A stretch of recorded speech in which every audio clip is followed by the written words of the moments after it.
Alloh taolo siz bilan bizni mahzun bo'lmaslikka buyuradi.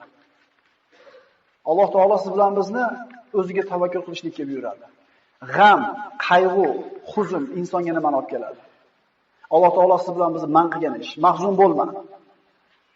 Hech qachon mahzun bo'lma.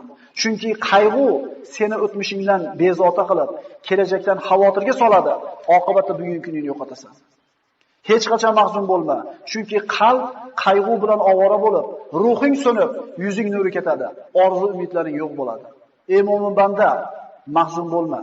Chunki qayg'u dushmaningni xursand qilib, do'stingni mahzun qiladi.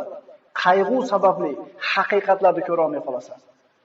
Mahzun bo'lma, chunki qayg'u qazoy qadorga norozilik, ne'matga esa nonko'rlik bo'ladi.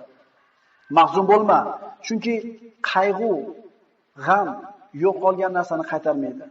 O'liklarni tiriltirib, qadarni qaytarmaydi, foyda keltirmaydi. Mahzun bo'lma, chunki qayg'u shaytondan. Qayg'u faqrsizlik va umidsizlikdir. Mahzun bo'lma. Agar sen faqir bo'lsang, umri qarzga botib ketgan kishilar bor. Agar mingani uloving yo'q bo'lsa, oyog'i shol bo'lib qolgan odamlar bor. Mahzun bo'lma. Agar bir farzandingdan ajragan bo'lsang, shunday insonlar borki, bitta baxtsiz hodisa tufayli butun oilasidan mahrum bo'lganlar bor. Mahzun bo'lma.